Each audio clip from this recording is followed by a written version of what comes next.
Panago Pizza presents SCP. The Steve Dangle Podcast with your hosts, Steve Dangle and Adam Wilde. Before we get into all the things that we need to get into today, and there are a lot of things, I want to tell you guys a story, and it's a cautionary tale.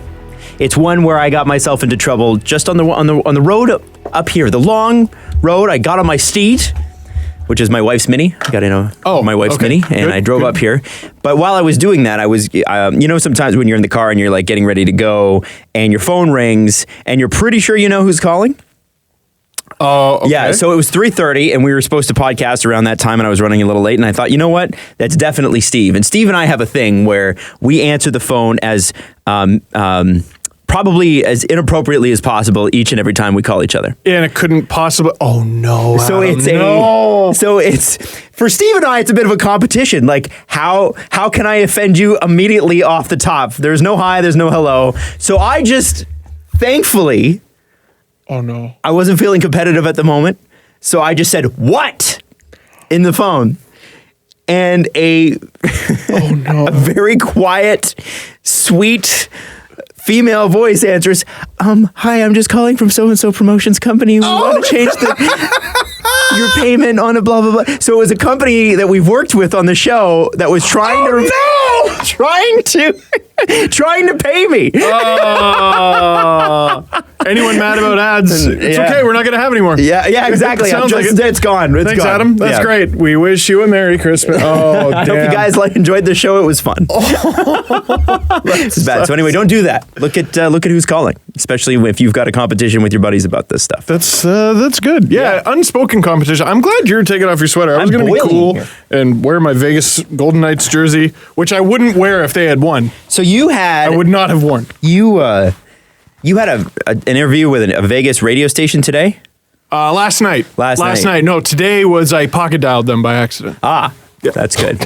Did you say what? What? I don't know. We're just a Vegas show. Honestly, of all the things that we say to each other, what is great? What is really good? I'm lucky. That is could have been worse. At the restaurant of inappropriate phone conversations, I'm selecting what off the menu? Well, I think it made it worse because I said, I tried to explain what we do. Yeah. But I said, instead of saying it was you, I said it was my wife. So now she thinks I talk to my wife like that. Anyway, that's, I'm an idiot. That was an idiot move. Dig in your own grave till you find dinosaur bones. Kind of like the Chicago Blackhawks. Oh, you think? Oh, I know. I'm ready. I'm so ready to talk about this. I was born for this episode. Ready. This is for me. I'm so excited. Thank you, Stan Bowman. Brandon Saad is the new head coach. Oh, he gave me this door, and I'm just going to waltz on through. I'm so excited. We know what the problem with the Chicago Blackhawks is. We know. Yeah? What is it? It's the president and the GM. We know. Now we know. We thought we knew before, but you fire the second. You fire the coach who's first in active wins, or the active coach first wins, blah, blah, blah, whatever.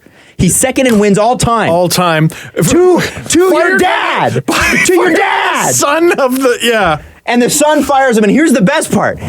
He didn't have anything to do with roster construction. He didn't have anything to do with any of the issues that they've had since Nashville whooped their ass in 4 games. Not even. Pecorine whooped their ass. It was really Pecorine. I guess. It'd be like if... Oh, well, it's actually, an abomination. That's a bad comparison. I was going to say, it'd be like if the Kings had demolished themselves after losing to Vegas last year. Well, maybe they should have. A better comparison might have been if the Jets had demolished themselves after losing to Vegas last year. Yeah. They got robbed. What do you want? They got robbed. It's the perfect example of a team that doesn't need to demolishing itself. And I'm going to give you another example. Because Stan Bowman deserves all the respect in the world. He, his management group, the players, everybody involved in those 3 Stanley Cups. 2.5 cups, Stan Bowman. Two and a half cups. What's the other half? Well, Dale Talon. Right. Dale Talon was the GM for the first one. Blackhawks fans are funny when you talk to them about that. You're like, what about the first one? They're like, yeah. It's complicated, right? It's a very complicated history. That damn fax machine. 2.5 cups is still 2.5 cups. It's 2.5 more than I'd be happy with. But Stan Bowman, that doesn't. The thing is that you have.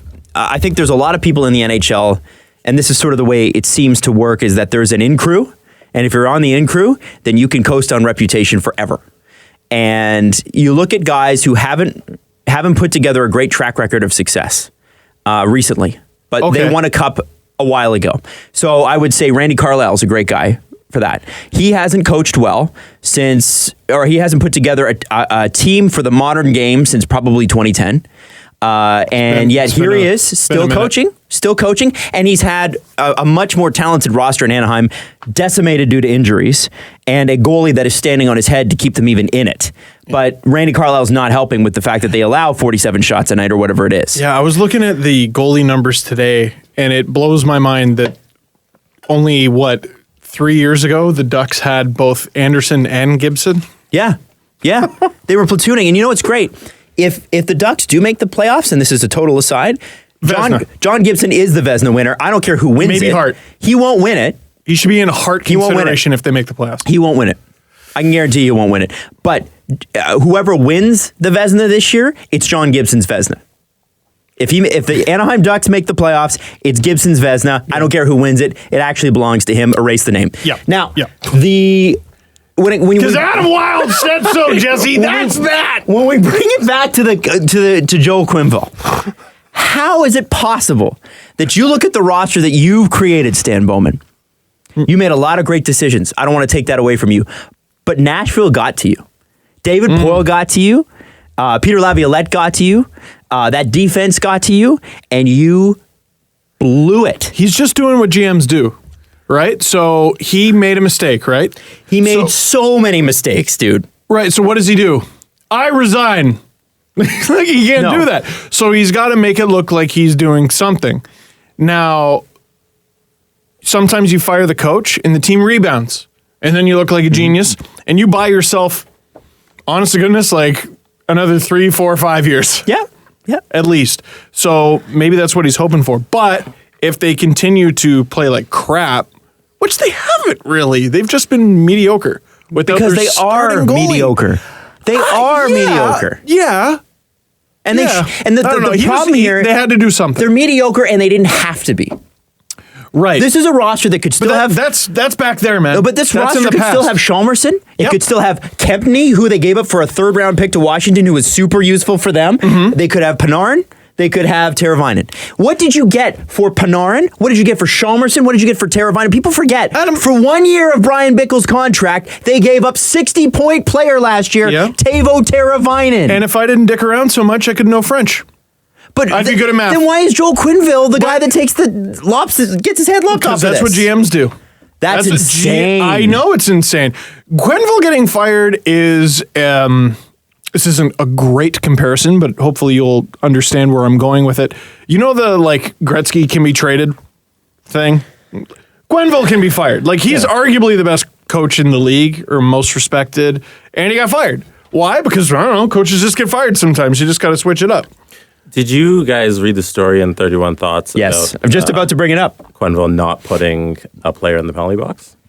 Here, I'll read it to you. So he did what Babcock did last year. So the Blackhawks did not put a player in the penalty box for the ejected Duncan Keith last Saturday night in Calgary and were caught killing an extra 147 when there was no whistle as the 5 minutes expired. That's too coincidental to be anything but the final straw in the lengthy, behind-the-scenes Cold War between Quenneville and Stan Bowman. Stan Bowman should have just waited till the next game. Is it just two guys who don't get along, and one guy's the boss? It's a power play. It sounds like it's an absolute power play. It sounds like it, and man, you run the Chicago Blackhawks. You've won 3 cups together. Find a way to get along, and if it has to do with speaking as little as possible, do that. Do whatever you got to do, because clearly you got something good. Well, and you goofed up because you didn't do it before the season started. This team has gone through an entire training camp in the first month of the season with this coach, and now you're throwing a 36-year-old to the Wolves. The reason for that, they said, was because of Crawford's questionability. Then if it came down to that, why not let Crawford play a month? Has he even done that? If that was the actual reason, which it absolutely is not, Crawford has not even been back a month yet. He doesn't like him. He didn't like him. It sounds like he didn't like him. It sounds like you would have fired him a long time ago. But he's Joel Quenneville. If they hadn't won, and also he's Joel Quenneville. Joel Quenneville, sorry. Keep calling him Joe. I had the same problem with Joel Colburn. Jeez. No, it is Joel Colburn. It is Joe. Damn L's. Yeah, it's Joe. Anyway, how did I make that about the Leafs? Great question. But coaches get fired, man. That's just the way it works. Now, what's interesting, everyone kind of hemming and hawing about Quenneville is I actually think Colton is like a really interesting hire. Mm-hmm. That is cool. Yeah. Well, and it's refreshing because, at least they're young. Coaches tend to be old. Hopefully a younger coach helps add to the evolution of the game, and that team definitely has some young, talented players, some creative players. So maybe they do something interesting with that. I was driving Jeff Merrick nuts last night on ice surfing because I was like, Jeremy Colton has 3 career NHL goals. Who did he score them against? And I'm like, one was in his first year, and it was against Sidney Crosby's Penguins. Sidney Crosby's Pittsburghs. That's what they should call it. It was against them. Okay. And another, in his final year, he got called up, and in his first game after getting called up, he scored 2 goals in 1 game against Colorado. Oh, that's cool. And Merrick was like... on that Colorado team? I have no idea. It was 2010-11. And Jeff Merrick goes, that's great, man. And I realized I found a stat too mundane for Jeff Merrick, which means I should have kept it to myself. And I did not. Yeah, at least they have a young coach in there. It could be an interesting hire. The interesting thing is Quenneville now makes $6 million. Mm-hmm. And nothing changes that. So I maybe you know more about this than I do, Jesse, but what I understand it to be is Quenneville can go to another team. Let's say he signs for $4 million with that team, which would make him a handsomely paid coach, not the highest paid, but handsomely paid. The Blackhawks would still be on the hook for $2 million. Oh, so they'd have to top it up. Supposedly a few years ago, there was some sort of shenanigans. I forget the teams involved where a coach was fired and the team tried to get smart. And they're like, all right, well, we'll pay him like $500,000. Oh, that would have been great. Yeah, and the NHL had to step in and go, no. And like it had to be X percentage. Man, the NHL is super communist sometimes. Like, why can't a team do that? Well, if that's the rule. Yeah, it seems like you should be able to do it if there's nothing written down. That's what the hell's the problem with that? I don't know. I'm just, listen. That's so stupid. Yeah, Friedman actually wrote, another team can't just pay him $1, holding the Blackhawks responsible for the rest. A new employer has to offer something resembling the market rate. But is that written down?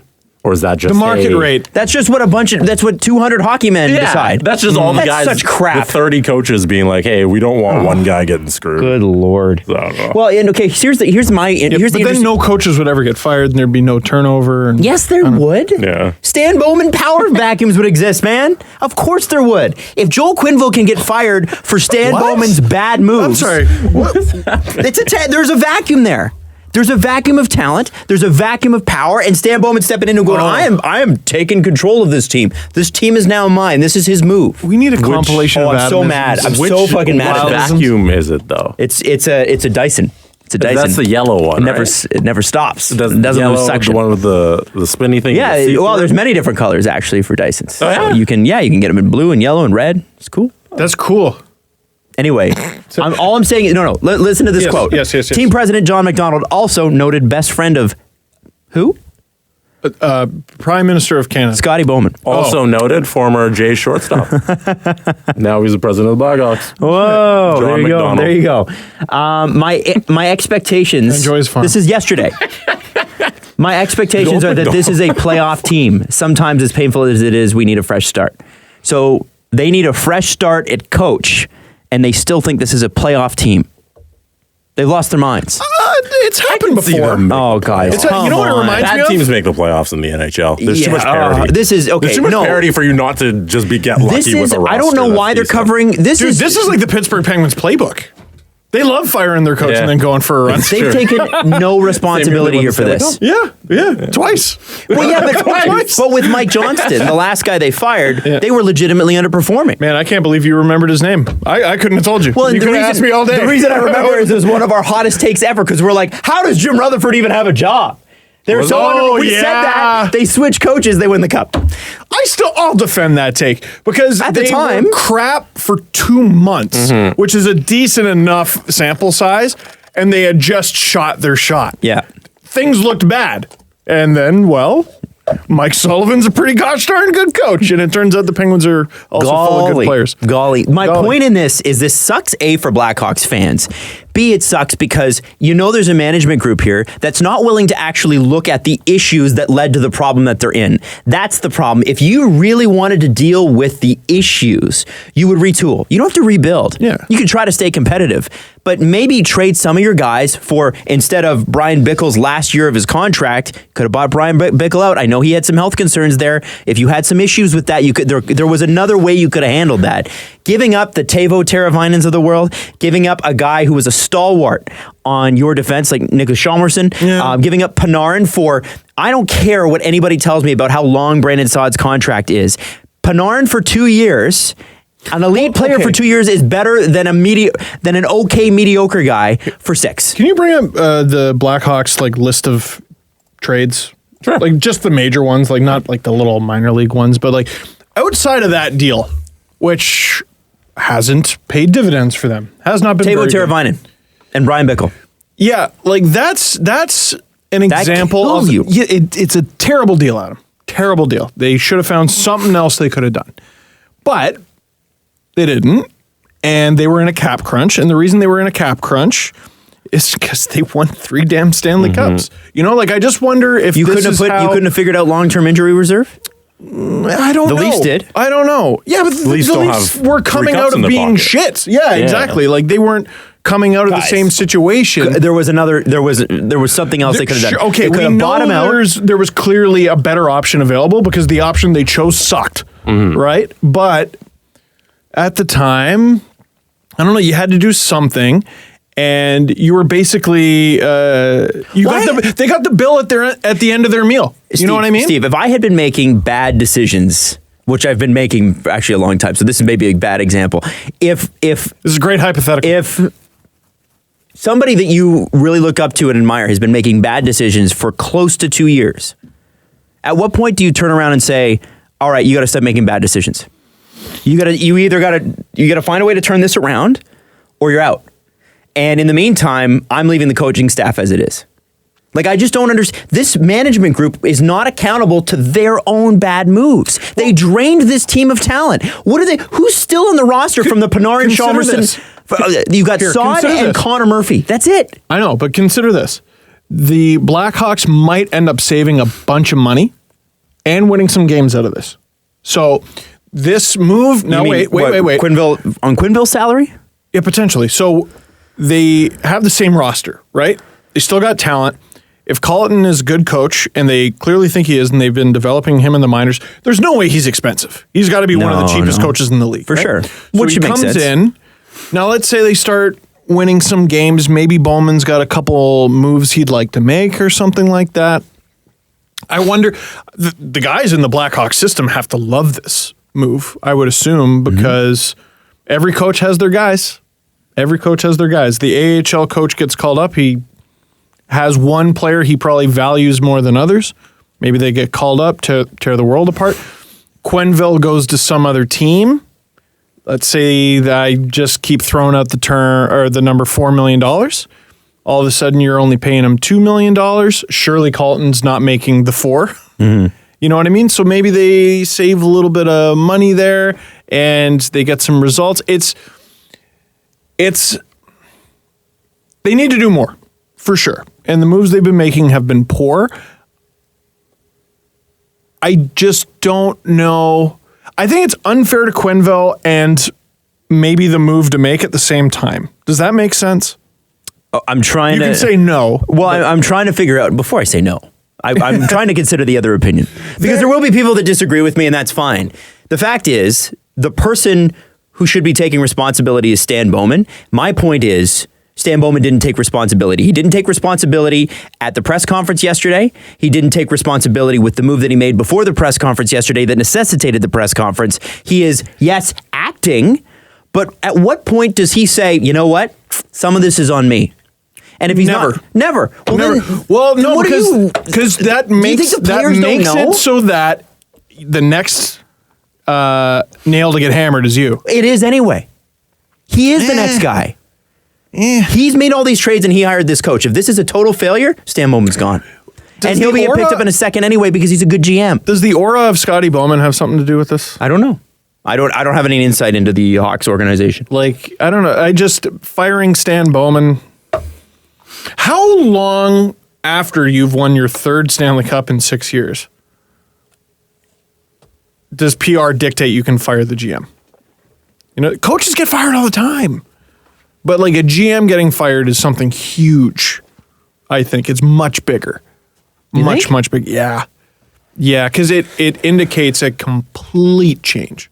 But coaches get fired when you just want to switch it up. Coaches will get fired after a slump. But GMs get fired in a crisis. Well, how would you define this for the Hawks then? Do you want to wait? They've looked mediocre before. But this is honestly, the point, Steve. Okay, here's what last year could have been. Could have been. Okay. Last year could have been one of those years where they take a step backward, but they still irk into the playoffs if Crawford had just been healthy. And then this year, they return with a mighty roar. So they're essentially the Kings, except the Kings haven't come back. So last year, they're essentially the Kings. Younger. So essentially, but they are the Kings last year. But composed better. Yeah, sort of something like that. I think about like when the Blackhawks lost to the Canucks in 2011. Yeah. You know what I mean? This feisty team that was clearly tired and they were a little bit depleted. They made some moves that hurt them on the ice, clearly, but they had to make them. The Saad Panarin, whatever, that's a little different. And Chalmerson and Kempney and all those guys. Yes.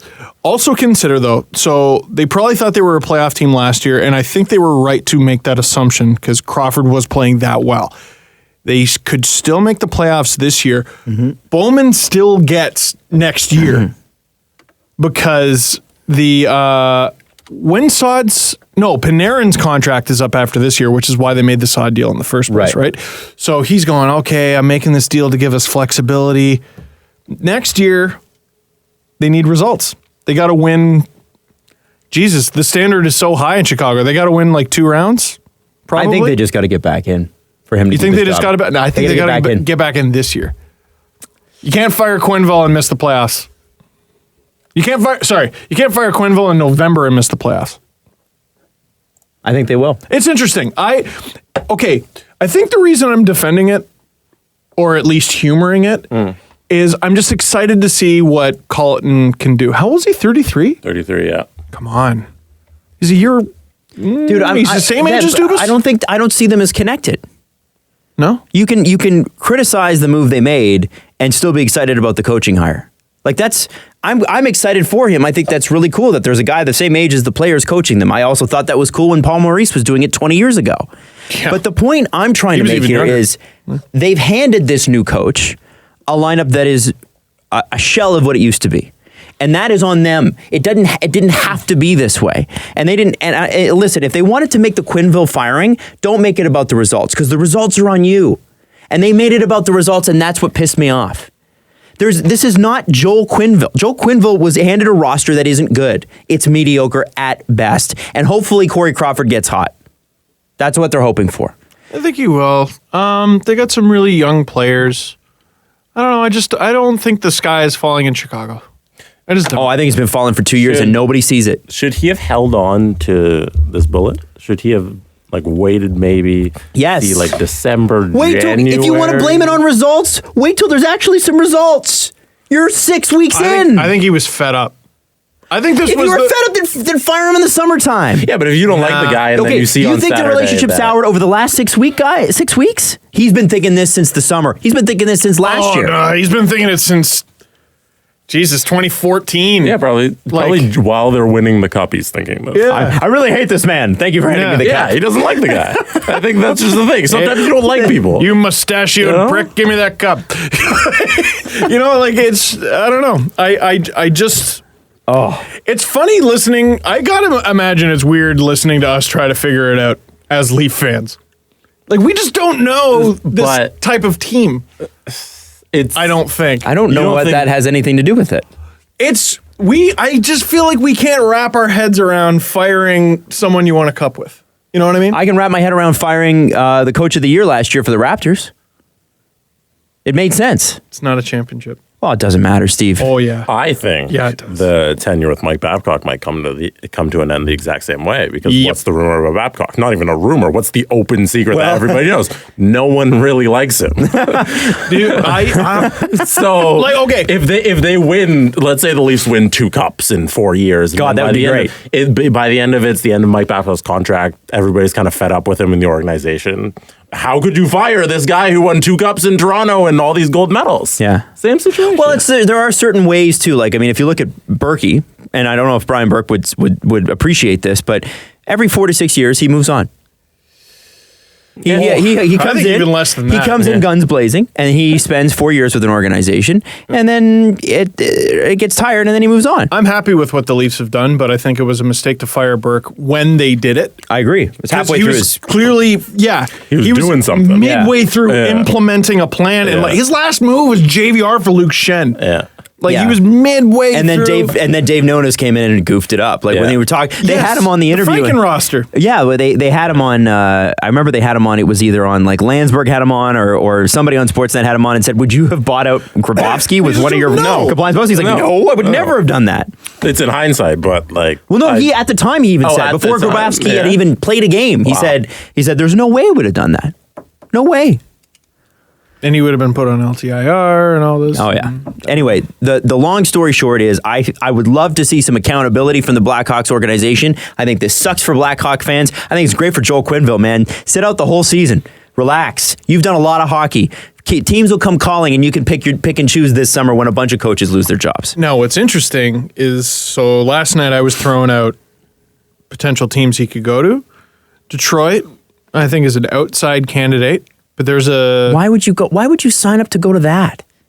Because it won't be that for What's long. your plan, Detroit? No, what's Detroit's plan? Well, Red Wings fans are excited. Yeah. Are they? Oh, yeah. Okay, tell me. Okay, because the team is dog shit. And they're going for Hughes. There's all these Yzerman rumors. Mm-hmm. They got, the Yzerman rumors would be great. Okay. That would be amazing. Yes. Yeah. So remember... But Ken Holland can't be in charge. No, but... No. I think you give the keys to Yzerman. Well, you just said the Red Wings, the current Red Wings. Why not? Remember how bad 14-15 was for the Leafs? Sure. That was excruciating. Remember how chill 15-16 was? Because the goal was to finish last. Wins were stressful. Mm-hmm. I was stressed don't out fuck when this they up. won. Don't fuck this up. Don't fuck this up, PA Parento. Yeah. Yes! Yeah. Yes, stop scoring! Remember, dude. Steve, it's 2018. We can... I'm scarred! You know who almost fucked it up? Underrated? He had 15... I bet you can tell me on what date it happened. I'll tell you, he had 15 points in 30 games and was a cap dump. Colin Greening was a god. He was a last place team god when he came to the Leafs, and he would kept scoring, and I'm like, knock it off, Colin Greening. You're going to screw this up. There was like a game against Buffalo, and he put up like a multi-point game, and I'm like, frig off. We want Matthews. Detroit's roster is dog shit. It is so bad. Like so bad. Well, that's the thing. Like, not a lot of redeeming the issue with qualities. Detroit I have is that it's not that Red Wing fans shouldn't be excited because of who they're going to draft this year and that sort of thing. My point is, who got them there? GM. Yeah, the GM. Yeah. And so I brought them up for the wrong reason. I was going to say, but Detroit's a divisional team. No, they're not. Not anymore. Yeah. They were. But the other team, and the one that I saw the most online, was fire Mike Yeo tomorrow, Mike Yeo, and then Quenneville goes there. So Back that's going to be interesting. Well, it's going to be interesting because the Blackhawks, I believe, can still say no. Why would you want Quenneville to go to a divisional rival, one that you've played in the playoffs? God knows how many times. He's an underperforming coach, Steve. That's why we let him go. So why wouldn't you just let him go to St. Louis? You let St. Louis pick he's up not the going to tab, get them the results either because because it's his fault. LA is an option because Willie Desjardins. They said they have no plans on moving off of that plan. Who's? LA said that. Oh, off of Desjardins. Yeah, off of Desjardins. Yeah, I think he thinks that they wanted him last year. Yeah. And what's his name is supposed to be going to Seattle. Kings next too. Used to Dave Tippett. He's staying in Seattle. Yeah. It's Quenneville will be fine, and I think the Blackhawks will be too. I don't think this is a mistake. I disagree. I think the Blackhawks are headed for the fucking Is that your bottom own list? No one else you think should fire their coach right now in Iowa, Joel Quenneville? I was trying to think. Mike Yeo thinks Mike Yeo should be fired. Yeah. So there's that. That's a thing. That's a thing from his own brain. From his brain. That honestly, if a coach is talking like that in the first month of the season, that's a coach I don't want. Mm-hmm. I don't want a guy who's you know who's a candidate that I made fun of constantly last season, but I still think deserves another shot is Glenn Gulletson. I know he's with Edmonton now, which sucks for him. I also think he may be the next head coach in Edmonton, but that's a guy that I think had a team that was deeply flawed, and I would love to see him get another shot in a smaller market. I want to go back to something Jesse said, because the whole Babcock thing, like Quenneville was in Chicago for a very long time by coaching standard. Like what, 10 years? I can look it up exactly. So Babcock's contract is 8. And this is year 4? Yeah. That's a really good 4 years. Yeah, but he's got an opt-out. Well, year 4. There's an opt-out. opt-out. 3 years. Yeah, there's an opt-out in year 5, at the end of year 5. With Babcock? I don't know if it's the player or the coach. From what I remember Friedge and Chris Johnston at the time were going back on the particulars. It's year 6. Is it year 6? I'm pretty sure it's year 6. Okay. Well, you know, do you think it happens? Do I think Babs does his whole year thing? I don't. I actually don't think he will be here the whole time.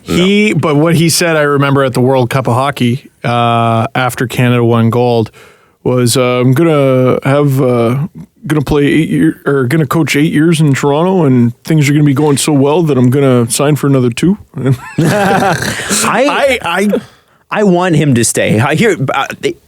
For Mike Babcock, and we could talk about the Senators situation in a little bit.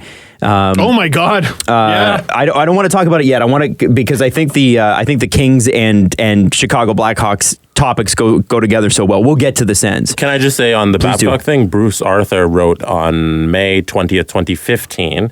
That there were early reports there was an opt-out clause in the contract, but a source with knowledge of the deal denied that. Okay, good, because I hadn't actually heard that. So that's interesting. I have a feeling one of two things is going to happen with Mike Babcock. Either Mike Babcock is going to evolve his thinking, or they're going to come to a mutual end. I think that the way Mike Babcock is coaching mostly is good. Mm-hmm. Mostly. Mm-hmm. We tend to focus on the things that we disagree with that he does. But what we're not seeing, I understand deployment and ice time and all the stuff that people are upset about. We have gone over them ad nauseum. I think what we haven't seen and what people forget is the culture that Mike Babcock brought in. Yeah. And this was a team, and Lou Lamoriello deserves a ton of credit for that, and Brendan Shanahan deserves the most credit for that. Yeah. But when we started this show, there was no accountability from players, management, anybody in this organization, and it is so easy to fall into that trap. This is an organization that holds you accountable. And guess what? 21-year-old kids don't like somebody their dad's age telling them to play defense. What a fucking shock that is. Oh, people don't like their boss? Wow, I'm surprised. Yeah, it doesn't bug me when I hear players don't like their coach. Who cares? Oh. Why would anybody care? No. I don't have to like everything my boss says. I don't have to. That's not a thing that never happens. You're never going to like everything your boss says. You're not going to like everything your co-host says. Jeez, are we talking about the Sens right now? But what if 2-star players really want another player back from another team and you have to go trade for him? Definitely trade your best player for him. Trade your best player for him? Definitely trade the guy. Somebody goes on a podcast and says the worst trade ever. What if that happens? What if Marner and Matthews want JVR back? No, that last part you can't have. No. You can't have people talking shit on a podcast. Oh my God. You can't. Actually, you know what? Somebody did make a great point. The Erik Karlsson deal. Erik Karlsson deal, but different circumstances. Like, I feel bad for the Sens in this situation. The Karlsson deal was worse because they got less back. But Duchene's worse than Karlsson, I think. Duchene is worse than Karlsson. Because they didn't have to do that deal. They're going for it. Yes. That's more embarrassing, I think. I take back my Karlsson skepticism that I had on either the last show or... It was Berkshire that did the article, you right? Wrote the article. Or Berkshire wrote the article off of your question. Yeah, so we're going to be doing that every week. That's a great article. I read it. Yeah. I had nothing to do with it. No, you asked the question. Dangshire? Dangshire. Yeah, I go first. For sure. Not Berkle. Dankshire sounds better, man. Yeah. Burkle? I like Burkle. Berkshire's Dangle. Angle's shut the fuck up. Why isn't there a Dangle's Angle? There was. Where's this? Nike. Yeah. There was like a 2010 Olympics, man. Oh, I'm sorry, I didn't know what happened. You need to look it up. All kinds of videos. There was, apparently. In Nike merch and with no hair gel. You got to look it up because Steve, A, never did his hair. B, was a child. Looks like a child. It's crazy. Well, all your videos, like early. Someone left a comment the other day, like, Steve, you've aged 10 years in the last 2 years. I'm like, fuck you. It's true, though. I've aged 10 years in the last 10 years, motherfucker. Yeah. But also, Steve has aged rapidly. I think I'm cute. I think you look great, man. I know I'm cute. Also, I saw a picture of you shirtless with the Sick Kids video. I was like, damn, You're dog. gonna get plenty of that on Friday. Woo. Hot. Yeah, Hot. Shut up. No, the lighting is very kind in that Hey, picture. man, just shut up and take it. I Take the will. compliment. I will. Also, I'm jacked to shit. the Kings I can stop fired swearing. It's a John lot. Stevens. Sorry. And it's like the Kings looked at their house, and their house was burning down, so they said, we better pave the driveway. That's what this looks like to me. This is a team that they took over under the auspices of the general manager's lost his mind. He signed a bunch of bad contracts. Rob Blake, Luke Robitaille, please come in here and fix this. And they bring in John Stevens. John Stevens turns Dustin Brown's contract into not the worst contract in the league, which is crazy. And then they go, we had a bad start. Bye, John. Yep. And we've done dick all to help you out except for sign old Ilya Kovalchuk. It's Principal Skinner. Have I created an old and really flawed roster? No, it is the coach who was wrong. Yes. That's basically it. What the hell are they doing? Is it? And we're going to bring in Adam Oates. Is it just a case of they wanted their coach and John Stevens was in the way? Is Willie Desjardins that hard to get? If they wanted Willie Desjardins that bad, fire John Stevens in the summer and let Willie take over in camp. Yeah, I don't know if that's They made the playoffs. Dude. Oh, whatever. If you could fire Joel Quenneville. That's their Federer Div. We need Willie Desjardins. Do you not feel bad for Willie Desjardins because he took over a very mediocre Canucks roster that was definitely on its way down, and ownership and management were completely head in the clouds about it. And it was not nearly as fun as John Tortorella. Oh, no, that's true. But I mean, like, he's taken over the exact same roster, basically, that the Canucks had 2 years ago. Too old, too slow, not good enough. It's literally, it's the same thing. I feel bad for him. Also, it's funny. We were blaming it on the bad goaltending, and I went and looked at the numbers. Jack Campbell's been good. Yeah. He got an assist. His that pass last night was amazing. Buddy. Loved it. He's going to get the Gretzky Award that doesn't exist. I just think... I'm wondering, what have Rob Blake and Luke Robitaille done in the last 18 months since they took over? What have they actually done? Been former hockey players. I mean... That's cool. But if you if you are taking over an organization and your contention is the general manager, who I have to say, yes, he did win cups, but he made some major mistakes which did cost him his job. Dean Lombardi is a very good general manager, but he goofed up a lot of situations, and it was about time. But if you're going to take over, why are you leaving the roster in place? The best deal, they brought in Dion Phaneuf, and they got rid of Marian Gaborik. What else did they do? This is why I get excited about a guy like Jeremy Colleton, who's A, young, but also B, like, wasn't that good. Like, I think players who were really good and were able to rely on how good they were and their talent for their whole career, like Luke Robitaille and like Rob Blake. Like, I just feel like it's like how Gretzky was sort of doomed as a coach. Like, what are you going to do? Teach people how to be you? You can't do that. Like Yzerman and Shanahan kind of. Yzerman, I think, is an anomaly, and so is Shanahan. But like, Yzerman was also under the tutelage of Ken Holland at Ken Holland's peak, right? Like he was there. He was the AGM, was he not? In Detroit? Yes, but geez, then he went to Tampa and. Well, yeah, but if you learn from, I mean, he learned. Gretzky didn't assistant coach for anyone. Gretzky didn't go to the minors and coach the Sudbury Wolves for a few years to make sure that he was up to snuff. He jumped right into the NHL in a franchise that had no talent or very little talent and didn't even have an arena to play in. Like, come on. Yeah. You know, there are guys that that work their dues. Brendan Shanahan paid his dues with the NHL. Steve Yzerman paid his dues. And you know, these guys that are all former players. Maurice is a former player. Babcock's a former player. They all started low, and then they worked their way up. I just like hearing when guys who like struggled to, you know, make a means in hockey. Yeah, kind of. Alsman's like that guy. Sheldon Keefe, like, it was a bit different. Like, he was a complete, like, restructuring. Randy Carlisle. He was a former Leaf captain, but during the worst era. What about you Patrick won the Norris Waugh? Trophy, though. Patrick Waugh. That's true. He earned his way to the NHL. And then he did, actually. And then succeeded. He coached in the minors. And won the Jack Adams, too, when he got And then he won the Jack Adams. Junior. Yeah, QMJHL. He did junior. But I would argue... Do people have a problem with us saying juniors or minor? Because it's a minor league. Well, when I am I going to hear from Sam Constantino about that? Oh, I have no idea. I just when I hear minors, I think like AHL. Yeah, minor pro. See, I think coaching in the AHL. Sorry, anything that's lower than the NHL. Yeah, that's what minors. I mean. Yeah, anything that's lower than the NHL and professional.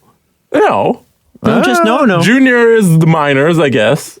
Minor leagues. Is it a major league? This is so semantic. No, yeah, okay, this is stupid. Anyway, the reason I tried to make the distinction is I think coaching in the AHL might actually be a better indicator of your coaching talent than coaching in junior. 100%. Because in junior, there's just too much stacking and there's too much you can get lucky for shenaniganery. You can get lucky on one of those waves, right? You can get on one of those. The Knights are always good. No. The Hunters, man, they're good. Can't be the coaching, I don't think. Oh, they're great. I think they're really good at getting the best players. No. Yeah. They might be really good at that. He's a rink rat, man. The eye test. Yeah. They just eye test the competition I've away. heard rumors about things. What? But I don't. How good they are at what they do? I bet you have. Is there some gray area that they might be taking advantage of? What? Yeah. No. What? No, they're great, man. They're just smart. Is the gray area called being better? Because that's what they generally speaking, Well, it's the junior teams that make the most money tend to do the best. Yeah, it's like when the Patriots. No. It's like that the Patriots don't cheat except when they do, but they win Super Bowls, so who cares? Yeah. Do you want another Memorial Cup? Yeah. Do you really want to ask questions, or do you want to win another Memorial Cup? Memorial Cup. Yeah. Do you want another Super Bowl? Okay. Well, then we're going to have to videotape the other team's practices. Yeah, okay. so shut up and let us do this. And this is very like junior hockey meta, but I guess what I'm saying is, yeah, Patrick Waugh had junior success. Yeah, with the Ramparts. I respect Guy Boucher because he did it with the Drummondville Voltigeur. You try to do that. Find Drummondville on a map. You can't. Say that 3 times fast. Drummondville Voltigeur. Drummondville Voltigeur. Anyway, I feel bad for. I know Willie Desjardins is probably jacked to be a coach in Los Angeles, and why not? I just Jack wonder Adams. again. Definitely not. If they win the cup, maybe. I just wonder how. I'm wondering again with that management group how you can really truly expect very much from this team that barely squeaked into the playoffs last year, was definitely on the decline anyway, and you bring in a 35-year-old and expect him to change the fact that you can't score goals and haven't been able to for 3 seasons. Like, I just don't understand why. As I said with Jarmo Kekalainen, I think it was a couple episodes ago, Jarmo Kekalainen has a choice. He can do an active rebuild, that is to say your team doesn't suck first, which I think puts you in a position of power. You start moving out Bobrovsky and Panarin, you're going to get some serious assets back, and the time it will take you to rebuild your roster is cut down to probably 1 season. Yeah. But if you wait for your team to suck, then it's going to be 2-3 years long. Still agree with that. It's also interesting, looking at the Kings and I got to bring it back to the Leafs, because it's a complete difference in philosophies. Like, look how the front office is sort of built. So who's the GM? It's Blake, right? Yeah. Rob Blake. Brought in Adam Oates as a consultant. And they brought in Adam Oates. Because they want to change their philosophy. And Luc Robitaille's in there. Right. So what is Luc Robitaille then? Is he the AGM or the president? He's the president. Okay, so Robitaille and Shanahan, that's a wash. Mm-hmm. But then you got... Is it? Well, like, former pro. Oh, okay. You know what I mean? And, like, Hockey Hall of Famer. Probably. Sure. So there's that. That's a wash. But then you get Kyle Dubas with his abacus, and you got Rob Blake. You bring in Adam Oates. The Leafs have a bunch of nerds. What's his name? I know Lawrence Gilman. Who's the other guy who I always forget? The cap guy. Brandon Pridham. Thank you. Oh my God, Brandon Pridham. Like, did those guys even play like college? Who cares? No, but that's what I'm saying, though. Yeah. It's just totally different makeup. That was to your point. Yeah. I was agreeing with you. Who cares? Do you know any? I don't care what they played. Here's the executive list. Sorry, I got to bring it over to my mic here. Luke Robitaille, Rob Blake, Chief Operating Officer. I just want to point out their name is Kelly Cheeseman. Does nobody else find that funny? I find it hilarious. That's why I said it. Cheeseman. Jeff Solomon, I've never heard of. Gouda name. Yeah, I see. It's a Gouda, or is it Fuda, like Michael Fuda, who is their assistant general manager and has been rumored to be out of town forever. Mike O'Connell, I feel like might have played pro. Nelson Emerson, I'm pretty sure was a pro. He absolutely was, yeah. Kiki Oidani, do you love me? Is the office coordinator. Sorry. So basically, it's not as like rampant as I thought. No, well, you get it. Why are you laughing? Even if it's half, That was worth it. It was, wasn't it? I'm gonna get an NHL team surrounded with my friends. Do you love me? Jesus. Dean Chelios. Any relation? He's one of their scouts. I would maybe think so. We don't know. It could just be a common name. Oh yeah, okay. You saw the video, and by the way, I just want to give you a quick update from CTV Ottawa, an Ottawa newspaper. They won't name the newspaper. They're rejecting the demand from the Senators to take down the video. Oh. So the newspaper, which is I believe a Post Media newspaper. It was the Ottawa Citizen? Yeah, which is from Post Media, and that Post Media is not having a good run. Not having a good run. So this is big for them. They've got a CEO who doesn't know how to use an iPad, who had actively admitted that in an interview. So I'm not even making that up. And they're closing down newspapers left, right, and center. So they need the clicks. Is basically what's happening here. I mean, I understand why they ran it. Mm-hmm. I don't think it's not newsworthy. So that doesn't bother me at all. That aside, let's talk about just the actual. If we can when we get into this conversation, can we put aside as something that is self-evident that it is disgusting that this video leaked? Yes. So scumbag. Can we just get that out of the way? Scumbag patient zero. There and then get that. Yeah. Scumbag patient zero is the driver. Mm-hmm. Yes. And I'm curious to know if there's more to this story than he's just a petty asshole. The tip. I don't think they tipped him. No, that's why. story. That's exactly why. It's not, yeah, well, okay, he was tweeting it at reporters. Yeah. Well, what he said was they're cheap, entitled. Was it kids? Yeah. Yeah. Cheap. Rich kids. Because he had 7 of them in his car and they didn't tip him. And then tip. But like, did they specifically say he didn't tip? Because what I saw at the end of the video was he looked down at his phone and goes, "Oh fuck." Yeah, because you tip on the Uber app. Yeah. I usually tip like the next time I log into the Uber app. Yeah, it'll be like a week later for me sometimes. I always forget. I don't know. I forget. It never prompts me to tip as soon as the drive ends, which is weird. Which it should. Sometimes. Yeah, mine does it when it pops up the rating thing. Maybe I'm just not paying attention. You want to add the $1, $2, $3. But I always do it. I do it like a week later. You can literally do it any time afterwards. Yeah. But I guess So maybe the driver, not being a level-headed dude, very clearly. Yeah. Hey, asshole! You're not entitled to a tip. Yeah. Most people will do it. I always. But hey, asshole, you're not entitled to it. Yeah. Speaking of entitled, you dick. Yeah. Exactly. So you're gonna fuck with 7 guys' lives. So More than that, actually, really. yeah, the whole team. But let's get that out of the way. We know. Everybody knows. We all know. It was the wrong move. He's a shitty person, or at least this was a shitty action. And for legal reasons, it is legal to record one party in Arizona because, of course, it's Arizona. Everybody was arguing, you can't do that. Yes, you can, technically in Arizona. People were applying Canadian laws to that. I'm like, and then posting the video, though, is against the terms and services of Uber. So he was canned. Is what they can't fire a guy that doesn't work for them. They don't have any employees. Remember that. So he just can't work for Uber, but he can go work for Lyft. Yeah. So he violated their terms and services agreement, but that doesn't mean they have to take it on the video, I guess. I don't know how that works.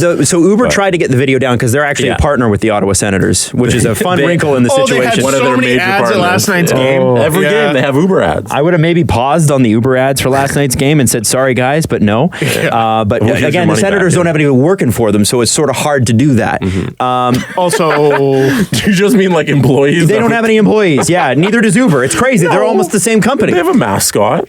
Spartacat? I'm sure Spartacat could take down. I think he's freelance. Could Mark Boryansky also be their sales guy? Could be. Just showing up to sales calls with no front teeth.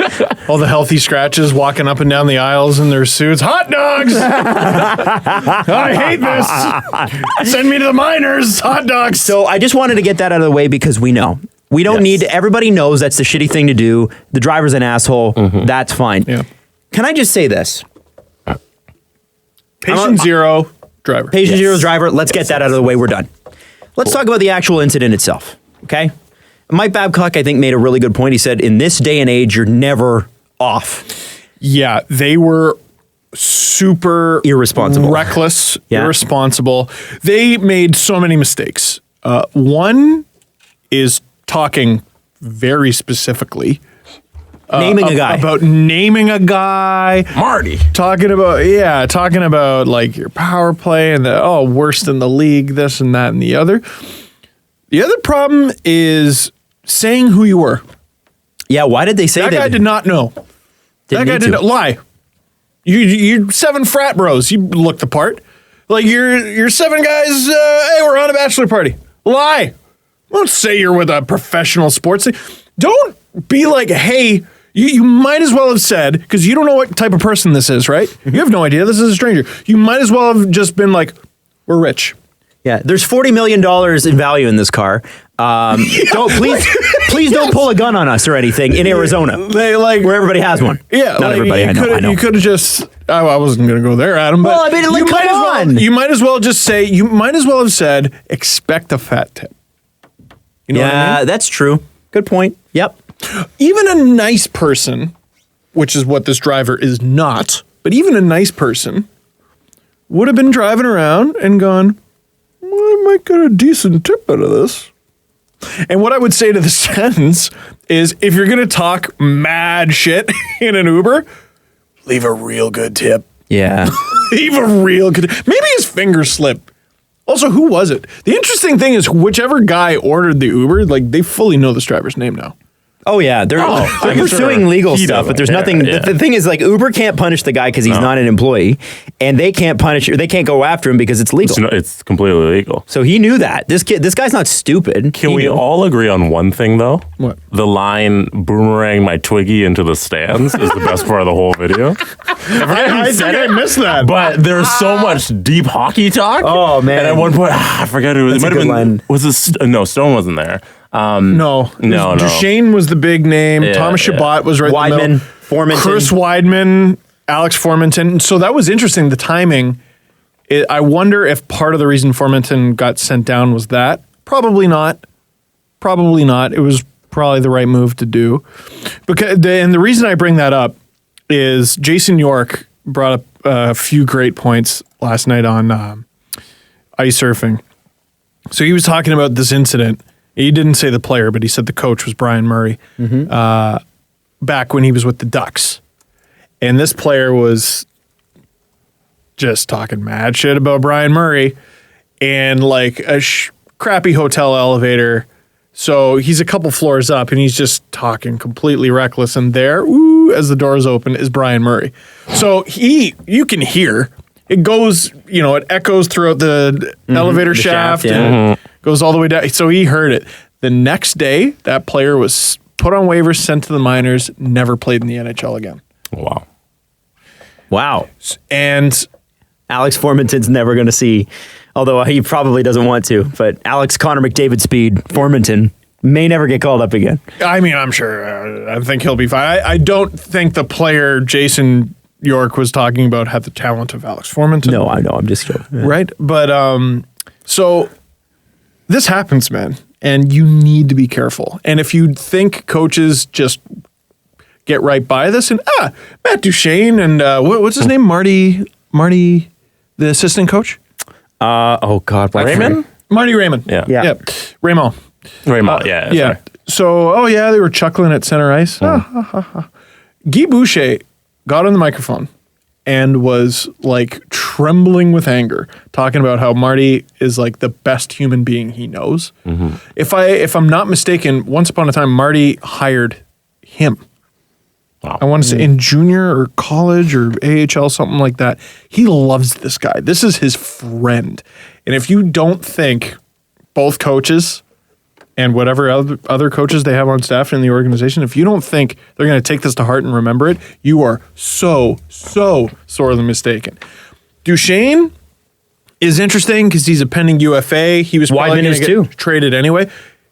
Weidman is not Matt Duchesne. Duchesne will go on to greener pastures. Weidman might be Madagascar. You won't see him no more.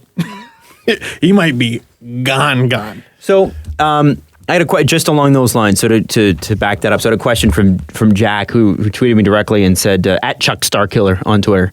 He said, I thought it was at Jack, the Twitter. No, not Jack. Get rid of the Nazis. Oh, it's not him. Not Jack Dorsey. No. Nazis must have their viewpoints seen too. We are an equal platform.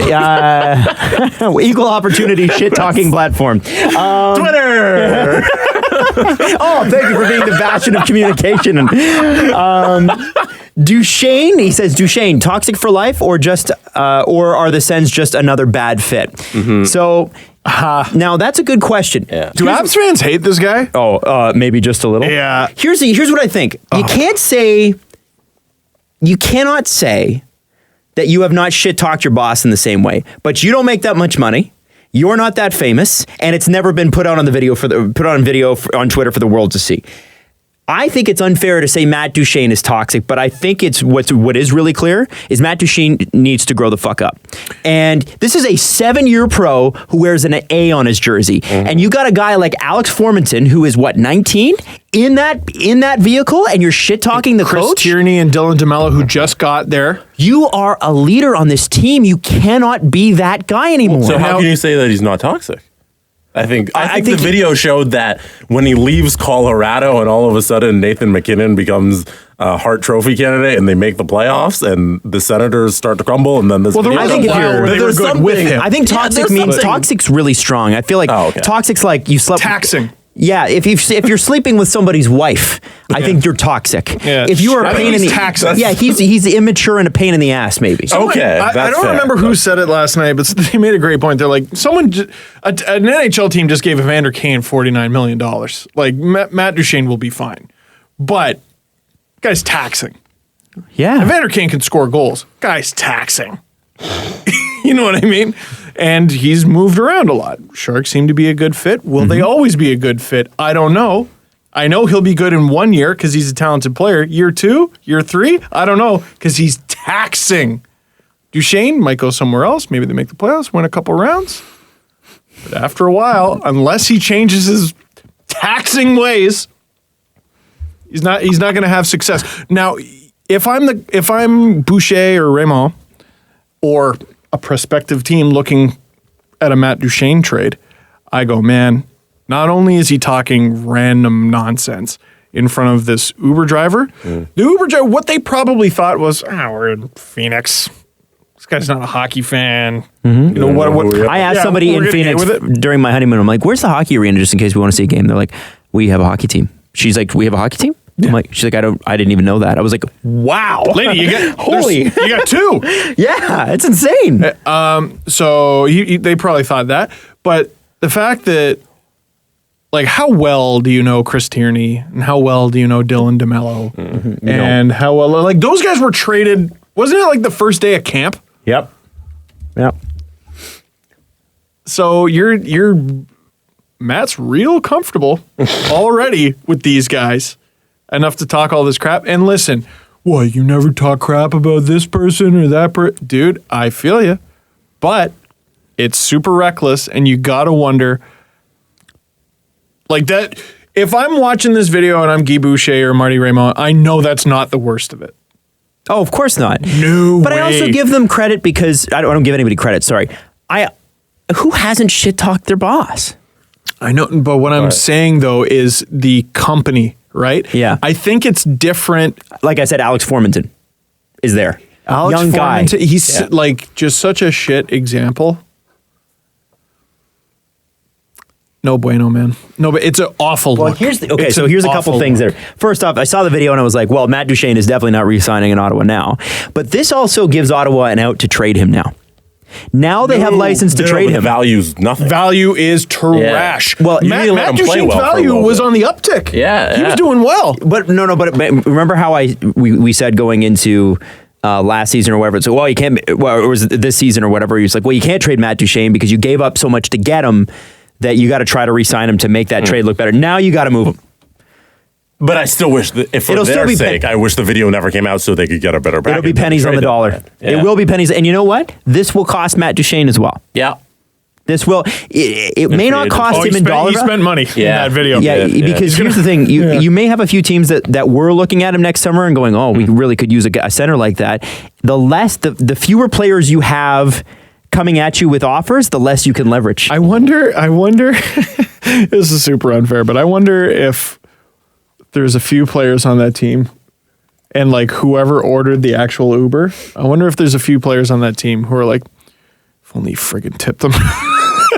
Imagine it's like, I don't know, Tierney, like if only friggin' Chris. Well, I wonder if some of those players, I'm like, can you really get in trouble if you didn't say anything? No, like it was Wideman and Duchene. And then someone, I think DeMello said like one thing. And then someone made the point of like, well, maybe he's trying to like, just fit in and he's just sort of agreeing with someone who he's like still getting to know. Like, you don't know someone that well after 1.5 months. Also, do you guys know how Sens fans feel about Duchene? Do they like him? I think they don't like anything right now. I think they like Brian 5 or 6. You know what? Yes. First of all, that guy is like literally the most liked person in Sens fandom outside of Thomas Chabot and Thomas Chabot, Hot Sam Bacho, and Mark Stone. Yeah. What a monster! But by the way, as we're lambasting the Sens for what they did, what a great response. What did he say? What? Oh, dude, they were losing 2-0 to the Devils. Oh, you mean the game? I thought you said Mark Stone. Sorry. I was like, did Mark Stone drop the hammer or something? Listen, ultimately, it's all lip service. Sure. Get on the ice, win a couple games. And they did. And they have to win games this year. They have to win. Wow, did Mark Stone just will that game for the Sens. Willed that game. And Duchene was part of it. Chabot is unreal. He leads all NHL defensemen in points right now in scoring. Is he still technically a rookie? Did he play enough games last year to not be a rookie? Yeah. Bacho. Hot Sam. I think he's the only guy ahead of Riley. It's a terrible look, man. It's a terrible. Hey, let it be a lesson. Well, I feel bad for Sens fans in this. I don't feel bad for Matt Duchene anymore. That's for sure. Not a rookie. That's true. Not a rookie. 63 games last year. Oh, geez. I don't know why I thought he... Okay. I think I'm confusing him with Colin White. Forgive me for this take. This might seem a bit harsh, but get ready, Reddit. But isn't this doesn't this show that the coaching staff probably needs to go as well? I think they've lost the room, and I think they lost it last year, and I don't think they're getting it back. I think they've lost. Now, you might just trade it because, a lot of times people are like, well, you can't fire the players, so you got to fire the coaches. In this case, they actually can fire all the players into the sun because a lot of them are free agents or they're not even big. They're not big money guys. Here's a question. But I wonder if watching that video, yes, blowing off steam, fine. I'm sure worse things Mike Commodore has said worse things about Mike Babcock publicly on Twitter. But Mike Commodore is in a different situation. The point I'm trying to make here is I wonder if they've lost the room. I don't think it's Guy Boucher's fault necessarily. I think the management above Guy Boucher very clearly, the ownership on down, have botched this entire 18-month span since they went to the Eastern Conference Final. But I don't think Guy Boucher and his assistants, and I think they kind of know this, they don't have, who cares that, that's so great that your friend Marty's a great guy. Yeah. But your star players are not paying attention to him, and they question his intelligence. In Duchene's defense, stats are stats. Yeah, but one thing Tim mentioned this yesterday on Tim the Sid. You can't get rid of them immediately, at least, because it'll make it look like the inmates are running the asylum. Totally. So you can't have them complaining about the coaching staff and then you get rid of the coaching staff, because you can't have that culture. No, The inmates are not good enough to run the asylum. Exactly. In Chicago, at least they have some cups. Was made by your team's two best players, right? Yeah. Who are you? Okay, who's the room? They lost the room. Who's the room? Like, who are they're all their best players are pending UFAs. And the two guys who were talking the most shit in the video are Chris Weidman, who is inconsequential, and Matt Duchene, who this isn't even the first time he's done this. No. I think that I wouldn't be surprised. I don't think they should pay it that much mind. End of the season, both are gone. Duchene's gone, coaching staff's gone, Weidman's gone. I think both are gone. Probably, which I think surprises no one, and they'll both land on their feet. Yep. I think Guy Boucher is actually a very good coach. I think he's one of those guys that if you have a marginally talented team, Guy Boucher can legitimately make you better. I do question if Guy Boucher is great with big talent. I look at his track record in Tampa. Those were good teams. And I look at his track record in Ottawa. He took a marginal team in Ottawa all the way to the Eastern Conference Final. Bit of a Paul Maurice sort of coaching record. Yeah. Where I think if you were to look at his coaching record, Jesse, I'm not sure, but I bet he has a losing record all time. But Guy Boucher, Paul Maurice? Guy Boucher. Well, both. He's got a losing coaching record, but he's got a couple deep runs. Yeah, I think if you're Guy he's got a shelf life sort of thing. If you're a team like Minnesota or LA or like an older team that will buy into playing defense, Guy Boucher's your guy. He's the type of coach I could see joining your team mid-season and taking you to a cup. Yeah. No, Guy Boucher is going to work again. I know. I'm not worried about that. He's a motivator. I think he's a good motivator. But the problem with motivators is after enough time, there's no motivation there. Right. And I guess, and it's unfair to judge it on one conversation, but I think the stat line doesn't lie. I think that they, I don't doubt that Guy Boucher, I don't doubt that any of the people in that video are good people. I'm sure they are all good people. You caught them in a bad moment. I'm sure the head coach, the assistant coach, but the point is, and I'll just reiterate because I think it's important, I think they've lost the room. And I think that video shows that. And I think, they might get pissed off at Matt Duchene for saying what he says, and rightfully so. But also, if you're the head coach, you should be a little concerned. I'd be curious if there have been any conversations between Matt Duchene and his uncle, Newell Brown, who is a current assistant coach with the Vancouver Canucks. I'd be curious to know. That'd be a good fit. What they Oh no, I wasn't talking trade. I was just like signing. Yeah, it'd be interesting. I was just curious, like what he would have said about that or any of the advice. Because again, like all this Matt Duchene stuff, what blows my mind, and it's stupid because it was one conversation, and I was like 20 or 21 when I spoke to Duchene when I was doing the junior hockey show. But like he was one of the most mature, impressive people I spoke to that year. And that his career has gone so wrong in 2 years is so shocking to me, so surprising to me. And one of the things that stuck out from that interview is, I think it was either before or after every game, Duchene would text with or call his uncle, Newell Brown, who's an assistant coach in the NHL now. I think at the time it was with the Ducks. It's just... I think maybe he was... When he figures it out, he's going to be unreal. Yeah, I think this has got to be rock bottom for him. He will. Whatever team picks him up next summer, if they do get him for a reduced price, or you get him a reduced price on a trade, if you're able to get him, man, I think you've got a guy who's got a lot to prove. That's the kind of guy I want. He's going to get the Joe Thornton airport ride treatment that Evander Kane got. Oh, listen, shit for brains. You're here to be an amazing hockey player. If I hear one thing out of you, me and Burnsy are... San Jose might be a good fit. Oh my God. Imagine that. They probably could. Figure it out. They've already done 2 trades. Would you guys like to guess Guy Boucher's all-time coaching record? He has coached 375 games in the NHL. I'm going to say... What is his record? I have to do some actual math there. He's won, I'm going to say he's won 45 5% of his games. I'm going to say 157 wins. That's really low. I'll say. That's how really many? low. 375. Half of 375. 207. 187.5 would be 500. I'm saying 207. Because I can't do math. 220. Ooh. 175. He is 175 and 156 and 44. Oh. Wait. Sorry, say that again. 175, 156. And 44. And then those are losses. Those are losses. Yeah. Wow. It's weird. We brought that up because I thought he had a bad coaching record. And then I said 220 wins. Yeah, and then you guess. So his points percentage is 525. I guess that's mediocre. Yeah. Yeah. Yeah. Okay. It's very middle of the road. Okay. Especially in the NHL where you get it's an unfortunate situation. Yet another one for Ottawa. But to Ian Mendez's point, I was reading his recap of it all.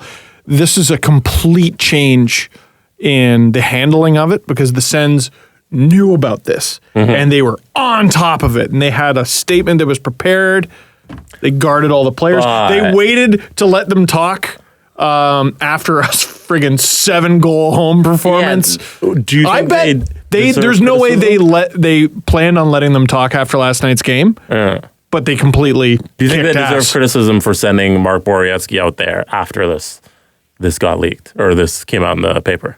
No. I think you don't let those guys talk. You don't think you should have put the guys who were in the video out front to talk about it instead of the other guys? No. I would, but I know why they didn't. I would make them. As people who talk about this, I would. As people who talk, well, there's two ways of looking at it. We want this to go away, and we don't want people talking about it. So then you don't put them in front of the camera. Or you get vindictive and you go, you shitheads did this to us. You go out there and you deal with this. Duchesne especially just because the vet. Yeah. Right? And you don't go, no. Thomas Chabot, get out there. Yeah. You go, I don't know why I turned into Ben Milks there, Brian 5 or 6. Yeah, it all comes back to Duchesne. You know what they did? They're talking. What if a reporter asks a really, really good question? Well, then your job is to answer it. Yeah, like be an adult for God's sakes. Well, how about You're I be an an assistant adult? captain? Be an adult. How about I be an adult after we score 7 goals at home? Yeah, easier. I think they made a bet and they were right. And they were. And the way to get past this for the organization is to win a few games. Like they did. Well, there's one. And you start winning games. You start winning games. Broke 1 for 1. You start winning games. 1-0. You can look at this as a turning point, the time that the team came together. Oh, yeah. And made a push for the playoffs. They didn't make it, but boy, those boys worked hard. Good Canadian kids. Todd Cherry talking about them on Saturday night. Oh, I can't wait. Oh, man. I wonder if he'll bring it up. I think he brings it up. I think he waits. This week, can we just do one prediction? One prediction, yeah. What is his take going to be on the video? It's terrible what Cash Cab did to those kids, I tell you. I know that show, but it's terrible what they did to Where those you going with kids. Steve? Let's see who's right. I don't think he brings it up. I think he waits till they go on a winning streak and brings it up in a week and a half. I don't think he brings it up this Saturday. No, you're nuts. Because then he'll go, this is when they came together, good Canadian kids. I So he bet you. just ignores it. Just walks it. Yeah. Wow. He'll find something else because obviously, so this week's important for Don always because he mentions it's the day before November 11th, Remembrance Day. Yeah. So he takes a big chunk of Coach's Corner and makes it about that. Is he really going to want to talk about the Senators and that? That's a pretty, that's a tough segment, right? He usually likes to balance them a little bit. So if I were him, I would wait to see if the Senators go on a bit of a win streak and wait a week and a half. That's what I would say. That's using your nut there. See, okay, now we're getting into rare territory, if you will. Whoa. With Don Cherry. Neither will Jesse. Fair enough. I will. I like Raratory. There you go. All right. Wow. Jesse's on Damn my it. side. Mark this on your said calendar Jesse- there, folks. I said Jesse would do something, and he said no. What a surprise. It gets into raritory because Duchesne's, I think, over the years has been a Don Cherry favorite. Yeah. Good Canadian, get it, baby, Halliburton, baby. It's pretty good, right? Really good. I'm sure he said Good Halliburton. Canadian, get Halliburton, he's from Halifax. He's going to say he's from Halifax. He's from Halifax. Halifax, Burton. He's from Ontario. in Halifax, Ontario. Halibut. Halibut. I tell you what, that's great fish. I really like it. Anyway, listen. Like it on a sandwich, warmed up in a microwave with Pfizer's. Well, you got your tartar sauce. And what's his the Slovak Russian guy there in Montreal? He's having a good time. But he's not like Max Domi, and then he completely forgets the story, and he talks about Domi. That's how he transitions to Domi. That's how it Domi, though. No, it's good Canadian kid that Don Cherry likes who has let him down. So you're saying he brings it up? I'm saying he brings it up. On the doesn't bring it up. He brings it up, right. and he tells him, listen, smarten up. Smarten up. All right, Duchesne, I like him. He's going to go through how many points he scored in the GTHL. I knew this kid was good back in 1997. That is important to him these days. Has anyone under 71 ever said smarten up? Smarten up. That's a good question. I was definitely told to smarten up by my mother. She's under 71. Okay. Yeah. Hey, smarten up. Oh, no, it wasn't nice enough. It feels weird. It wasn't, yeah. I don't like it. She used to tell me to pull up my bootstraps. Oh, well, there you Actually? go. Yeah. I could actually picture you. Were you wearing bootstraps? No, I've never had horseback straps riding? on my boots. I've always had laces. Your mom saying that. Yeah, anyway. Yeah, you know what? It suits her. All right. But Don Cherry will tell him, smarten up. Listen, Duchesne, this kid, in the GTHL, I knew he was going to be something special on the ice. He's something special. But it's not a second time. You got this nonsense. All right, you're there in Colorado, Nathan McKinnon. Now you get traded. It's supposed to be your new thing, Eric Carlson. he randomly inserts a name from someone who was on the team. And now you're supposed to be a leader. You got these kids. All right? But now you're not a kid anymore. You're not one of the kids with these kids. You're one of the veterans, okay, with the kids. Smarten up. DGHL. Hold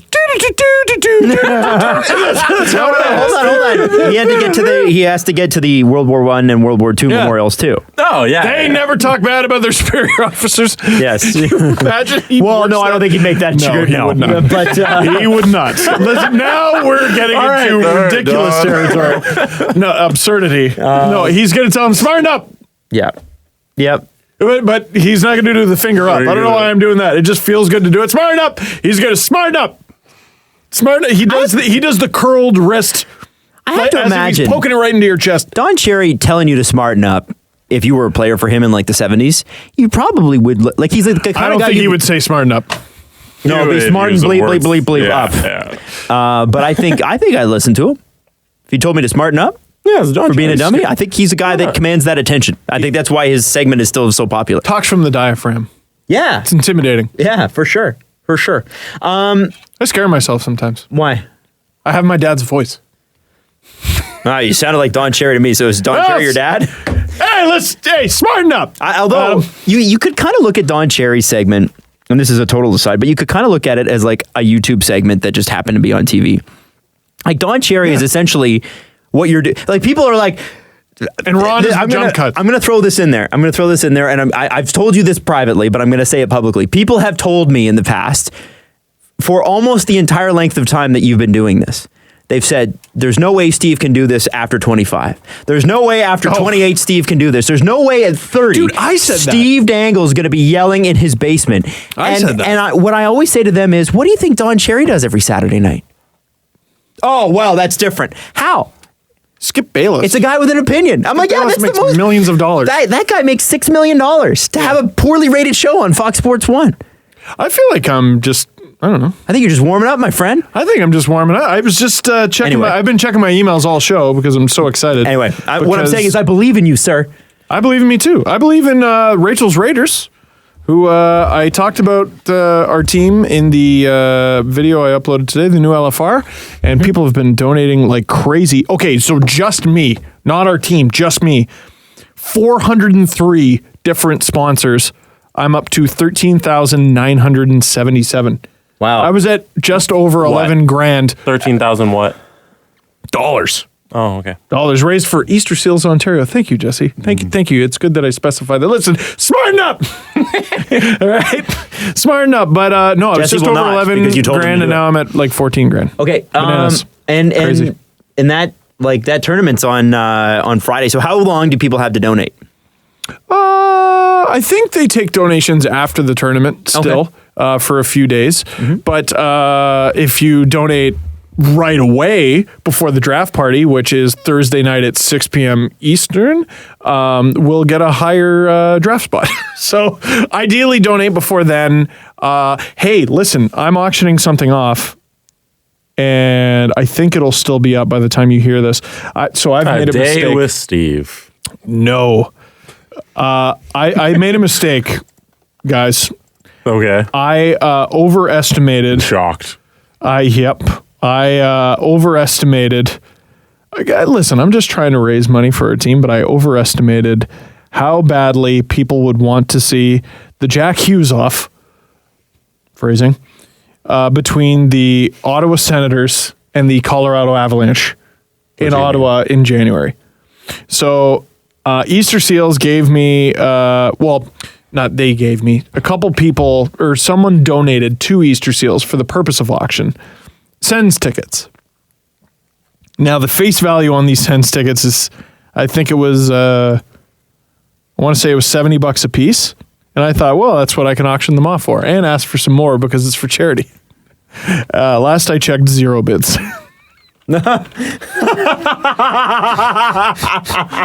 what? Yeah, well, because I'm asking for $170 for, even though it's for charity, it's tickets people don't want. So Ottawa and Colorado. Ottawa, Colorado, which I thought was a funny game. You could buy them for less than face value on like any ticket reselling service. I know that, and a couple people tweeted that. Why would and you I'm like, thanks, Dick, I know those that. Off? Sorry? Why would you auction them off then? I don't know, because I thought people would be like, okay, I was going to get tickets to that game anyway, and I would like to make a donation. That's what I thought. I was mistaken. Adam, are you familiar with how auctions work? Jesse, I'm a little foggy. Might say it's a gray area. Do you want to explain to me how they work? Well, usually they're doing an auction for charity. It's to raise money for the charity, obviously. Yeah. So you provide a service or a product or whatever it might be. Now, at full value, or do you donate it? No. So somebody donates this item. Ah, I see. And then a collection of people bid on it to raise money for the charity. Right. So there's no reserve, as in it starts at $0. Correct? Yeah. Because it doesn't matter what the original payment for the item was because it was donated. Right. And all we're trying to do is raise any dollar amount for the charity. Right. It was a free item anyways. Interesting. So it kind of defeats the purpose when you're just trying to sell something for a profit. Not for a profit! While also trying to raise money for charity. Steve, like the NHL, is a not-for-profit organization, okay? Oh my God! Oh, where people you don't understand the difference. Yeah. Between, well, people are like, it's not a charity. We know it's not a charity. It's still We're saying they're circumventing for-profit. tax laws by being not for profit. Yeah, exactly. Anyways. Hey, I just want to also mention, keep your Selly season videos coming in from Budweiser. At Budweiser Canada, at Steve, at Jesse, at me. Use the hashtag Selly season, Selly, CELLYSZN, for people that don't know how to spell that. I can't believe that there are people out there that just don't know how to spell Selly, but I'm just saying, Selly season. That's not a real word. Keep, as we just... one of our people last week, and we're not going to disclose who, has won a Budweiser Red Light. Earned a Budweiser Red Light, I should say. If you would like to earn yourself one, please show us your video. And in the meantime, if you'd like to not wait around, maybe you want to buy one of these for somebody for Christmas. It makes a good Christmas gift. You can get 5% off. Just use the code STP. Budweiser.com. Budweiser.ca. So I'll tweet out the link again, but it's still at 0 bids. And even worse, it gets worse, guys, because it's me. Is there comments? So I listed it at $170, which would have been face value. Boy. Mistakenly, US dollars. So it's actually $223.06. Can you just go back and edit it and just make it $0? $0? I don't know. Or $1?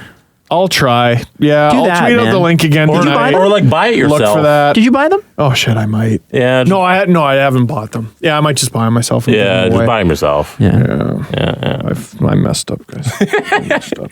Like how much you raised? You said 13 grand for Easter seals. I just checked. It's gone up like $100 since I mentioned it. I'm at $14,077. They must be listening. You can chip in $210 US maybe. Yeah. No, I'm not taking from that. It would be my own but money. I mean, like, yeah, you're adding to your own number, from your pocket. Yeah, and I'll just I don't yeah. So I'll contribute trying money to- and then give the tickets away for Try to free make or this, something. I'll give them to Brian 5 or 6. Jesus. I tried to be a nice boy Adam, and how I much messed did you it up. raise? 2,100. 2,100. I'm at 1,889. I just Nice. pulled it up. Yeah. So Wait, when do the bids close again? maybe I'll. Let's say in 24 hours after this podcast is up, but like if you hear this a couple days from now, you can still donate. As long as the link is in the description, I don't think they close it. It's not like Easter Seals is like, no more donations. You take it and shove it. We don't want They send you an angry email. You had a month to do this. Hey! And heads up for afterward, because there will be some items to auction off. I won't be the one auctioning them off. I'll have an adult do it. No, I mean you could just don't set the prices yourself. Maybe consult someone. Yeah. Don't do that. Maybe ask anyone. Oh, before you Mrs. do it. Dangle Just was anyone. like, I don't know. That's pretty high. You know, Steve. Yeah, I know. I know. She makes a lot of good points regularly. I know. And I feel like you never listen. I know. You know why he doesn't though? It's because she doesn't listen to him when he makes good points too. Ever. Sorry. And he'll make good points, and then she'll be like, "Nah." She doesn't listen to me when I make bad points. She doesn't listen. I always tell her, clean your ears. No, don't you say smart? No. Hey, Smarten up. smarten up. She just looks at me and I go, you're right, but smarten up. Then she gets mad and I go upstairs and I look in the mirror and I go, smarten up. Hey, did you see the Milan Lucic basically chase a guy Oh my around the God. ice? Yeah, but like, it's funny. I kind of thought it was I just funny watched too. it. It was kinda People were like funny. losing their minds about it on Twitter. I'm like, well, wait a second. The guy who he went after did hit somebody on the Oilers in the letters. Which, yeah, and I couldn't find And that was hit, out of so context. it was bad. it was behind, hit from behind. Okay, because I haven't seen it. So it was that's bad. Okay. so that's the reason. And Well, what part of the code involves the full mount? That's a UFC move. Like he got on. Listen, I'm not saying he it was the sat right on move. his chest. I haven't seen that since the 80s. What the hell was that? Oh, Jesse's bringing it up right now. I haven't seen that. That's old school. yeah, it is. I kind of enjoyed watching it. I have to be honest. I know a lot of people were like, "I am mad about this on behalf of the player," and I'm like, I I didn't hate it. didn't hate it either. Am I wrong? I kind of expect that from Lucic at this point in his Well, career. what else has he got? He's not scoring goals anymore. What else is he But gonna he's do? on the ice with Connor McDavid. Yeah. So this is part of it, right? Like, well, so okay. One thing, some people were going, "Oh, picking on the poor rookie." Well, okay, the poor rookie did something and is on NHL ice. The problem is he wasn't like eligible to be hit, right? Again, it's fighting an unwilling combatant, which you're not allowed to do, which is why he was punished. Holy smokes! Fined $10,000 by the league today. Darnell Nurse is 10 such grand, a yeah. gronk. Alex Killorn does not want that smoke. That's a bad fight for Alex Killorn. How much does Lucic make? $6 million a year? No, I think it's more. Can we look that up? I think it's 7. Sorry, I just want to look up. But dude, he's at 4 points this season. He doesn't. Why are you surprised? If I had told you, Oh, I didn't know he was this bad. Steve, he was last year. Yeah. Oh. Nothing's changed. It's- Yeah, but I thought last year might be. No, you've been reading too much of the Oilers media, who are like, "Oh no, this Yeah. is going to be the season that Lucic turns it Lucic around." makes $6 million until 2023. $6 million. Oh, Okay, so Dello has all the reason in the world not to like the Oilers, and I think he tweeted before the game it was something like he's got one even strength goal in the last, I want to say, like 65 games. Not bad. Only one more I than didn't you. know he was that irrelevant. So 10,000. If I'm not mistaken, Like that's irrelevant. Like that is an inconsequential player making $6 million. Can you put the value on roughing? No. Oh my god. That's not on the score sheet, is so I just want to throw this out there. You can't put a price on roughing calls. That is 0.001% of his total salary this year. As in, that's a 1/10% of his salary, that $10,000 fine. He's already spent that much on Christmas shopping, and it's the first week in November. It's nothing. It's nothing to him. So on funny. Himself. Like, he's like, you know what, Milan? Best part of that whole game, on the Vasilevsky save, where he... Which one? The one on the his first head? one, not the one on the breakaway. The first one, Kajula one? Yes. Or no, Ratty. Sorry, Ratty. So the was a best horrible part of shot. that whole play is McDavid going through 3 guys and then passing the puck blindly behind his back. That's better than the stupid save. Yeah, and Ratty goofed it up. Yeah. He had the entire net. He goofed. That's the He needs play to of the smarten year. up. Ty Ratty. Anyways, I just want to show love to Connor McDavid because he never gets the respect he deserves. No. Isn't that amazing? But he made the play of the year and he got robbed by Ty Ratty. He reminds me of Kasperi Kapanen, and I think we should talk about I'm sorry, I'm messing with you Oilers fans. Funny, Kasperi Kapanen missed a sure goal last night. Yeah. We haven't even talked about the game. There's not much to talk about. He's played poorly. Won. Yeah. Gosh, I didn't know how big Levo was. He's a big boy. I saw him in person. He's new NHL big. Yeah. You know what I mean? Tall but slender. Yeah. It's which is why it was so frustrating, I'm sure, for Babcock for the longest time that he wasn't like a grinding fourth liner. Now, like he fits the role well. He suits it. Yeah. Not very good. The whole fourth line's not that good. Yeah. No, they were terrible last night. But generally speaking, bad. they've been okay. Yeah. I'm a little annoyed that Trevor Moore didn't get in the game. Yeah. He called him up.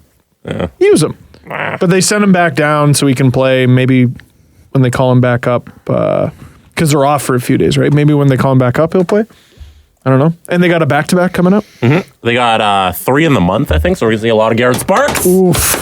A lot. And by a lot, 3 games. Who do they got? Is it the Devils on Friday? This week?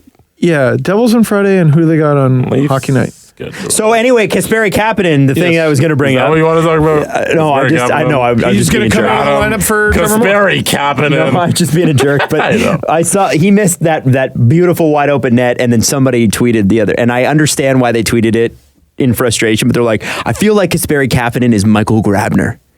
He's the new Michael Grabner. He's got all the speed and no finish. That's not a good tweet. Well, it was in the heat of the moment. I get it, but I was like, "Oh, come on!" He's got more goals than Marner. Like what are you talking about? That's not a good It's tweet. not a good tweet. Michael Bad Grabner. tweet. Bad take. Michael Grabner has also scored disagree. 25, 30 goals a few times. So, I mean, come on. Stop it. I know, but listen, we've all tweeted dumb stuff before. I am the king of tweeting dumb shit that I would disagree with by myself later. Never. Never once. Never once have you tweeted something you've regretted. By the way, I need more tweets on how the Senate works. I need that. Stop talking about politics on Twitter. No, I need it because I don't know. I need to learn. Recap of the game. The Leafs were bad, but they won. I mean, basically. And like, 2 games ago, they had a game where they were really good and lost. So, I don't know, sort of a wash. Also, they're missing Matthews and Nylander. Mm-hmm. I wasn't fussed. Oh my God, Holla. Oh, that was ugly. Yeah. Poor Vegas, man. Well, and I thought this is wrong, but I was like, whoa, Marlowe actually threw a hit. And then he's down on the ground. I'm like, oh, no. Yeah. Well, I'll delete that tweet then. I hope he's okay. Do we know anything yet? Like, has it said? There was just speculation. Yorkie was saying... Yorkie. Yorkie. Now you're Yorkie. Now your buddies with Yorkie. Yorkie saved my back. I tell you about Jason York telling me like stretches and stuff. Yeah. Oh, you told me off camera. I guess you should just say it on the podcast. Me like this one stretch, like fixed my back. It was great. No, he was. I think he speculated MCL. Fudge. But apparently that's better than ACL, or maybe I'm misremembering what. I hope he didn't tear it. But it was speculating. Like I hope he can. Both your CLs are pretty bad. They're just the ligament in your leg. You don't want to strain either of them. Have you ever had a? No, never my ACLs. No. Good idea or bad idea? NHL owner live tweeting hockey game. I saw this. This is amazing. Boy, that was a risk. That was a risk. So the Canucks won that game, right? Sorry, by the way, for anybody that hasn't heard this, Francesco Aquilini said, I'm going to try an experiment and live tweet a hockey game. So he's very clearly reading what other Canucks people are tweeting about the team during the game. Right. Very clearly, and has been for a long time. Yes. That's the one thing that confirms. Like, an owner will always be like, I never look at tweets. He's a Robin Williams. There's nothing wrong with my collar. Find a new angle. Find a new slant. Find a new slant. Oh, that's so... Not even angle, slant. Who was that? Colangelo. It's Brian Colangelo. Yeah, or that's Brian Colangelo's wife. We all believe that. Right, yeah, okay. So basically, he tweeted. So I'm going to read out some of the tweets, unless you got them, Jesse. Do you have them up? I have them here. I don't know. Aquilini, no. So here's... I didn't get a chance to read The game was this. November 3. This is a little bit old, but I didn't want to bring it up before he'd actually tweeted stuff out. So anyway, fast, exciting hockey. Gotta love it. Oh, hell yeah. Love the way this team battles back. Wait, that's it? Man, can you believe this? Why was that not a penalty shot? Double question mark. So he's just any fan. What a game! 3 exclamation marks. See, he's lucky this game went good. Travis and Went Jim well. like to say you have to learn how to win. Our young guys are starting to learn now. What a great night.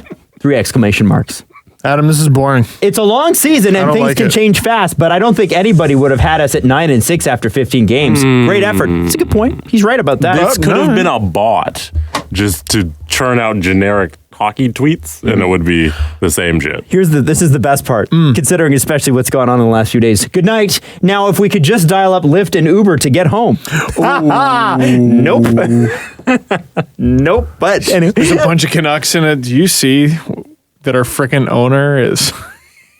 Yeah, no, because he also wants to bring in ride hailing. There's no in Vancouver, you can't use Uber. Oh, yeah. It's illegal. And so they're trying, he's stupid. Actually pro that, which he's right. It's super stupid that you can't do that. But anyway, he shouldn't have announced it beforehand. What if they lose 9-2? You're going to live tweet that? It might be the beginning of his video blogging career. Like someone else I know. Throws his phone through the door. One-ups me. Dangle times Brian 5 or 6. Can I be honest? There's a lot of people that say that's how they discovered you, and then they discovered us after that video because you mentioned the podcast. I think even in that video. I don't know. I don't even remember. I don't even remember the video. Like I remember it happening, but I don't know what you did because I've seen so many since that I forget I threw my phone at the door and I marked up the door. I did the Coronation Street trumpet for some reason. Oh, because we were talking about Corey a lot at that point on the show. Yeah, because that's all my wife was watching. Yeah, I don't really remember. I just remember it was a rare night of video. People were like, oh, can't wait to see this one. Because I did those days were freak out. I like the night of videos. They're fun. Well, and it was a rare, it was 2.5 minutes, and I got it up, went to bed. And by the time I even went to bed, that's because I was doing the behind the scenes thing, I think, for Sportsnet. Yeah, I was doing the prep sheet. Read about that in the book. I was doing that. So I did the video, went back to the prep sheet, and by the time I went to bed, the video was already at 10,000 views, which was really high for me for a couple hours in. And I was like, okay, this should be really interesting. And I woke up to, dude, you were on 680 News. Dude, you were on this station. Dude, can you come on our show? Do this. Wow. And I said, you probably missed all the requests because you got up at 10 a.m. in those days. Yeah, probably. No. 11 a.m. Sorry, I had to get up early that day for some reason. Well, and probably I went into Sportsnet that morning, and Sid Cixero stands up. Steve Dangle, ladies and gentlemen. Steve Dangle. Everyone had seen that video of the crazy person throwing their phone at the wall because they lost 9-2. Does things to a fella. Hey, hang on one sec. I just want to make sure we didn't stop recording. Oh, Adam, smarten up. Okay. I guess that's it for this. I want to do press conference. Can we do press conference? The Steve Dangle press conference. Stephen Dangle, how does the Senate work? This was on our Reddit Listen, page. man. Here's the thing. With the politics stuff, I already made a video about this. Did you already do this? What is it? No, that's okay. The proposed 4-player trade between the Leafs and Flyers. Did you see this? No. So Elliot Friedman goes on the NHL Network. Oh, okay. If it's coming from Elliot, okay. Yeah, and he rates fan-suggested trades. Oh, that's kind of fun. Yeah. I like that. So That's a good he feature. grades That's them. a good idea. I do like that, actually. Yeah, he gives them a grade, and he gave this trade an A-. Elliot goddamn Friedman. That's high is praise. how everybody calls him. Gave this trade from a fan from at Jace_15015. That's a really A-. long name. Okay, what So is the it? trade is to Toronto, Gostisbehere, Wayne Simmons, and a fourth. Like that? To Philly, William Nylander, Jake Gardiner, and a second. Do you do What? this deal? No. I don't think you give up Jake Gardiner. I don't know. See, I just fell into the trap. Why am I reacting to the picks? Yeah. Oh, No, the Leafs should not be the ones giving up the high pick there. No. What? No. What? Well, because Wayne is also on an expiring contract. I like Gostisbehere is awesome. Yes. And Wayne Simmons is awesome. I mean, Gostisbehere is... I would prefer Provorov. Hell yeah. Now we're talking. Yeah. I'd rather just do Nylander for Provorov straight up. If you're going to lose a little on the trade. But like we got a defenseman who can generate offense who's kind of frustrating in his own end. Like that's just a wash right there pretty much. Then you go Wayne Simmons back for the year. Simmons is sick. And you can re-sign Wayne because he's not going to be an $8 million, $9 million player. 7. Like the number I think is already He's JVR. established. He's JVR. Yeah, Sure. He gets 7. So Friedman's only, this is from the rest of love the Wayne article, Simmons. Friedman's only criticism of the proposal was suggesting that the Leafs would want more than a fourth back from the Flyers in this deal, with Friedman suggesting that a tweak to either draft pick or both could result in this trade being a legitimate deal between the two sides. You know what? I wouldn't even hate it. Yeah. I like what Wayne Simmons brings. I think Elliot made a really good point in his 31 Thoughts column, and I think that this hasn't been explored enough, and Elliot's really good at bringing up points that haven't been explored enough. You know, he said that why wouldn't Kyle Dubas target a skilled player? Like a forward, I mean. Why wouldn't he go after, he's losing a skilled forward. Why wouldn't you target that? You can get defensemen other ways. So You'd have to pick up Babcock's tongue off the floor if he got Wayne Simmons. Oh, yeah. Plays with Snarl, goes to the net. Oh, my God. And you know what? To be honest with you, I wouldn't hate Wayne Simmons for that reason. I know, like I wouldn't hate Wayne Simmons ever. He's a great hockey player, but that's a guy, if you go up against Boston again, You have someone every time finally. Brad Marchand hits the ice, so does Wayne Simmons. Yeah. He could be like You David finally Clarkson, have but that actually. guy. Yeah. Clarkson, but actually. Yeah, or Matt Martin, but actually. Yeah. Maybe well, Honestly. no, better than that. But yeah. Well, that's what I mean, though. No, like the snarl. The idea of Yeah. Matt Martin, but actually. Well, people play taller around him. Remember the Clarkson Keeps the flies off. the Clarkson posters? He's coming. Oh yeah, from the Game of Thrones thing. Yeah. Man, if you make Gostisbehere Provorov, maybe you throw out the picks. That's about right. Yeah, you know what? I would add a pick in there and let Philly not trade a pick if it's Provorov. Like that's how much I like Provorov. I would overpay for Simmons and Provorov just because I love Simmons and Provorov. You're giving him Nylander, though. Yeah, you are. You're right. Yeah, but. So it's basically Nylander for Provorov, And then Simmons on an expiring deal, Jake and Gardiner. Gardner on an expiring So deal. you are dealing Gardner in this. I don't mind. You would- I mean, listen, I don't mind it if it's Provorov coming Yeah. back. Yeah. And I think you got Travis Dermott who can handle those minutes. Ghost yeah, isn't sure. enough. No. Nope. Well, And Gostisbehere is I think I understand the perspective. The great thing about Gostisbehere would be that he's on a controllable deal for a long time. And I think that's part of what people would get excited about. So if he is 90% the player that Jake Gardiner is and he's younger, which he is, I don't know if he's 90% the What's player his Jake salary? Gardiner is, but you know what I mean? His salary's like, isn't it 4.5 or 5? See, all I've read, I need to read more on Ghost because all I've read is that he's a frustrating ass player. And he's not quite like, he kind of burst onto the scene in the league. Do we have it? what am I looking for? Gostisbehere's contract. I got it. Pull it up there. Dude, I'm not kidding. Since the video was posted, like every time I check my phone, I got like 5 more 4.5 till donations. 2022. I like that deal. Right-handed defenseman. I mean, listen, Provorov, here's the thing with Provorov. I love him way more, Yes. but then you've got to do Marner, Matthews, and Provorov and Kapanen in the same summer. And Wayne Simmons. Oh, Now, I don't mind that, but you got to get it done. In Gostisbehere, you have someone who's matured and Cost has- controlled. the number's there. You know what he is? 4.5. That's it. And here's the thing: Gostisbehere with Riley. Yeah. Because Gostisbehere is a right-handed, so you got Gostisbehere, Riley. I don't think so. Yes, he is. already on cup. Yeah. Oh, never mind. So you got Gostisbehere left. I don't know. Gostisbehere, Riley. Yeah. Doesn't matter. Let's just say he's right-handed, for fuck's sakes. Or he plays on the right. No, but it matters, Adam. Riley can play defense. Gostisbehere can be put through the Mike Babcock ringer for a season, and he can play defense too. Travis Dermott's there, and you're fine. What's ironic is this trade proposal. I still hate losing Jake Gardiner, though. What's ironic is this this proposal was sent to me, and I made a video about it. You did? Because someone goes, "What do you think about the rumor?" That's not a rumor. And I go, "It's not a rumor. It's someone proposed it. It just gets thrown into the universe, and then people go, what do you think about this Gostisbehere rumor?" To close it out, Freeman did say on the 31 Thoughts podcast that I really do believe that a stealth team that has what Toronto would want would be the Flyers. So there you go. Interesting. Man, I'd love to see Wayne Simmons play in Toronto. That would be just awesome. Well, we talk about him like so disproportionately. Wayne? For like the player he is. You know what I mean? Like he's not he's great and I love him, but he's not like superstar level John Tavares, right? Mm-hmm. But Tavares, it's almost like we didn't talk about him that much because like we didn't dare to dream. Mm-hmm. Simmons, it's like, no, okay, he's really good, local angle, and he's maybe within striking distance. We can maybe pull that off, and that's why we talk about him all the time. Mm. You know what I mean? Well, he's not that superstar. I think there are also a couple concerns with him. He's had major injuries, he's 29, 30. He's our age. How's he been? Simmons? Yeah. His numbers? Yeah, this season.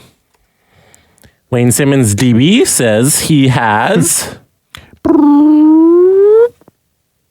7 goals in 15 games and 3 assists, 10 points.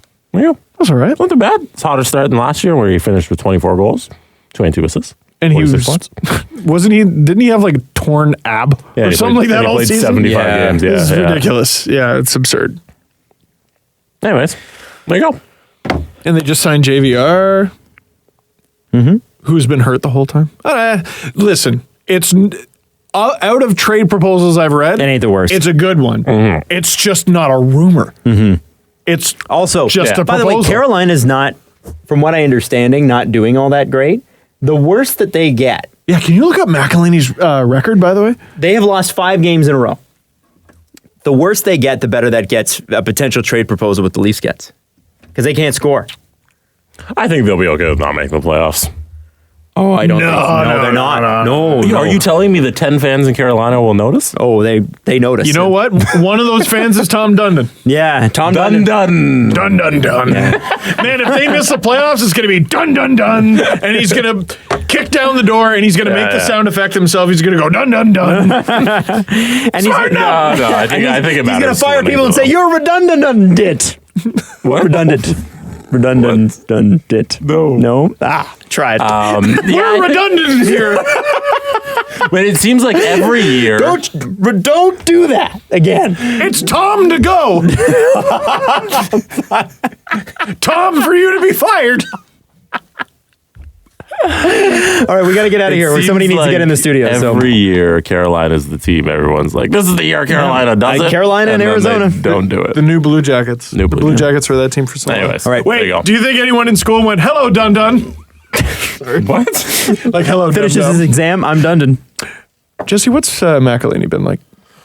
Stinky. So was Calvin Pickard. Do you want to know? Pickard's been terrible. Quick, guys, quick. We got to get out of here. And that's just kind of what they do. 84 save percentage, and he's won 3 games out of 5. Oh. 3 and 2, 884. I thought I saw his record was worse than that. Oh, well. Oh, Steve was wrong about something. Very rare. What thing? Where he thought the record. I thought it was something else. I thought you were like, that just happened. Yes, that part I got. I was like, what else? Ooh, I'm intrigued. Okay. No, I was reminding you that Steve was wrong about something. We must go. Happened. Steve was wrong. Turn up! I guess that's the name of our episode. You think? Yeah, I think I'm not really sure when the next show is going to be. Probably sometime this weekend, so just be looking out for it. Yeah. Just be looking out. Probably after the Easter Seals hockey tournament on Friday. Don't forget to smarten up. And don't forget to make Steve smarten up and lower the price of those tickets at auction. Oh, we love you guys. See you soon. Follow the guys on Twitter at Steve_Dangle, at Adam WYLDE, and at Jesse Blake. The Steve Dangle Podcast. Brought to you by Panago Pizza. Order at panago.com and stuff your face with deliciousness.